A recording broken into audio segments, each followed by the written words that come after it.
At first glance, Zanzibar is a picture of paradise.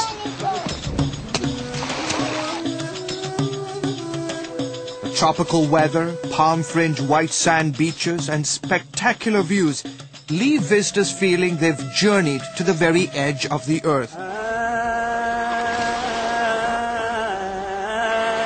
But this vision of an island paradise is only half the story.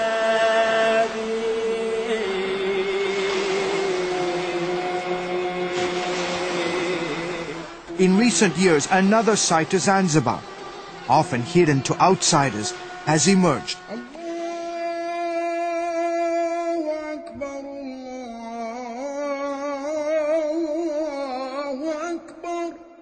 The face of radical Islam. Islam's roots along Africa's east coast go back more than 1,000 years. Intelligence officials believe the stretch of land from Sudan to this island off the coast of Tanzania, now a fertile ground for militant fundamentalists. Zanzibar's shift towards radical Islam is led in part by Sheikh Zani Khalid Hamdan.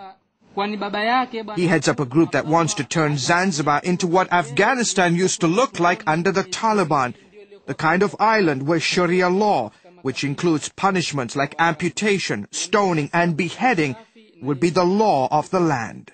Sharia law is the basis of all law. It allows us to render judgment based on the Quran against those who don't follow the laws of Allah. 97% of Zanzibar's population practices the Islamic faith. The remaining mix is a combination of Christian and Hindu. But Hamdan is not satisfied. He wants everyone to convert to Islam.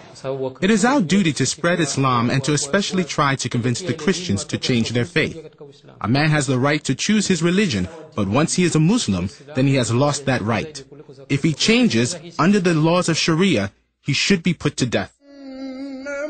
While not all Muslims on the island share his radical ideology, a growing number are attracted to the allure of fanatical Islam.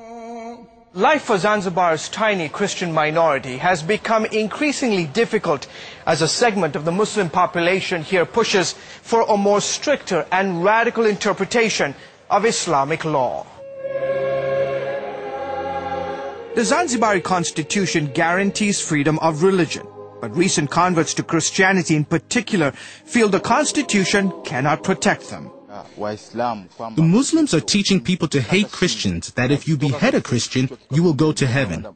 After I became a Christian, the Muslims excommunicated me. Meanwhile, other Christians say they face constant threats. For example, just walking to church on Sunday morning. When I go to church, Muslim men along the way hurl abuses at me.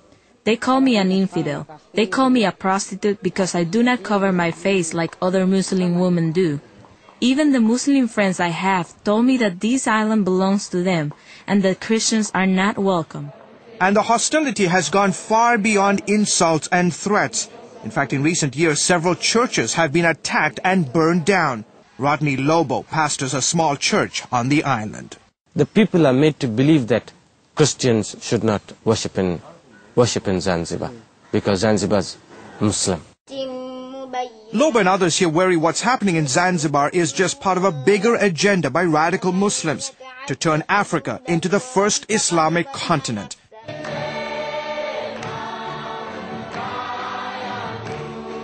Despite these tensions, the tiny evangelical church in Zanzibar is growing.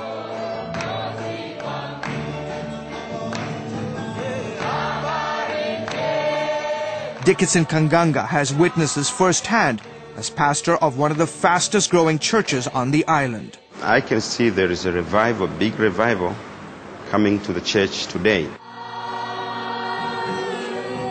Fueled in part, he says, by miracles. A lot of people here are being tormented by the demons, and I've seen them coming to the church and God setting them free.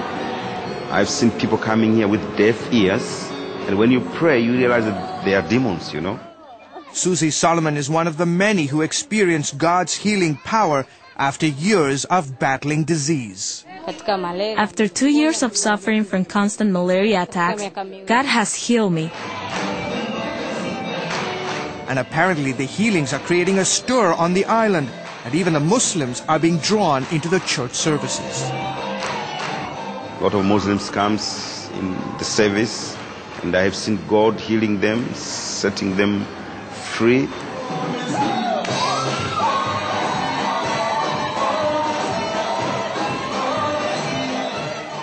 And according to Kakanga, it's not only the miracle service that's bringing crowds, but also the sound of praise. Some are attracted by the music, the kind of the music we are playing.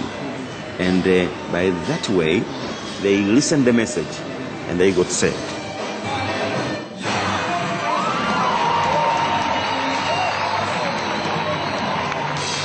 As the churches grow on the island, so does the hostility. The biggest threat to our Islamic faith today is the influence of Christianity and Western culture.